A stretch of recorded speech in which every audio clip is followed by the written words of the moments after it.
So this is a continuation of my fuel gauge issue.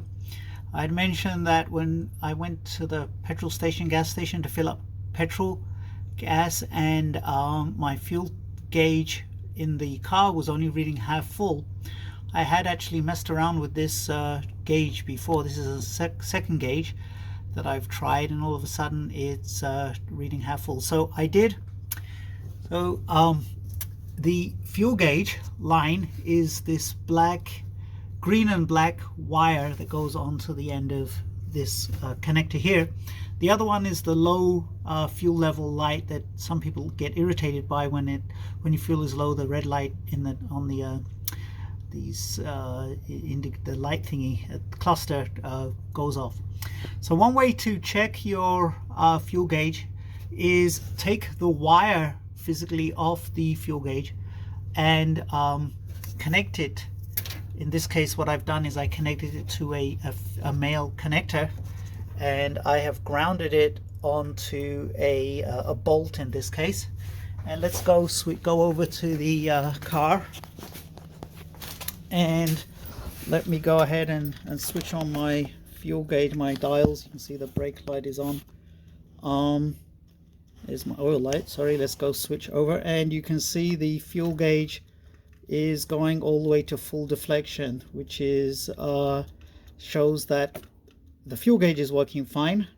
So what I'm suspecting is possibly the float in the fuel gauge possibly has fuel in it, and what I'll do now is I will go ahead and remove the fuel sender from the fuel tank. So I'll stop recording and then investigate further. Okay, so I removed the fuel sender from the tank, and I've got a brass thingy, and it is actually got fuel in it. You can't make out, but the float has fuel in it, and that explains why my fuel tank gauge was reading half full. I think I have a spare float, so again, I always like to go into my parts bin and find everything, but I think I found the problem. While taking the fuel thing out, you want to make sure, I did drain out some fuel because, as I said, I filled up fuel. I disconnect the battery. You've got electrical wires back there, you got fuel back there. You definitely don't want to get a spark. So it looks like I might have found my problem. I think I found my problem, not might have found my problems. And so if I swap this out, I think I should be okay.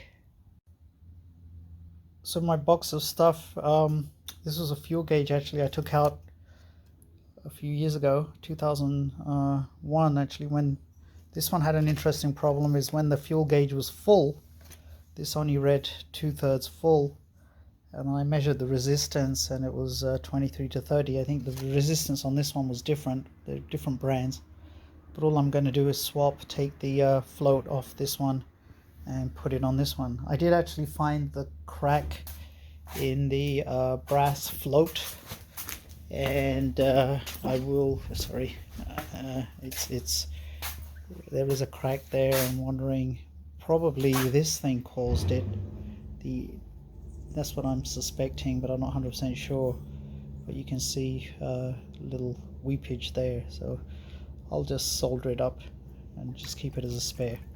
Okay, so I think that should hopefully solve my problem. I'll test it out, put it back in and check it out and report the results.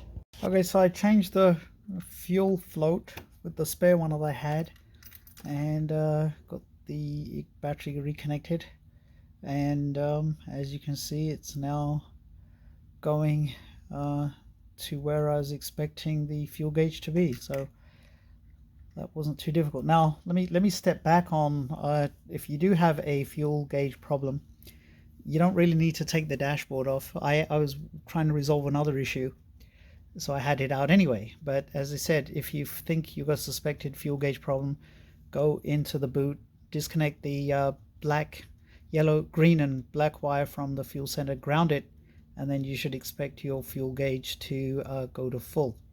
Another thing, if you do suspect a fuel problem, what I recommend is don't have the fuel tank full of petrol, otherwise you'll have to do what I did, drain it out and run the disconnect pipes and run the fuel pump to get the fuel out. That's another thing.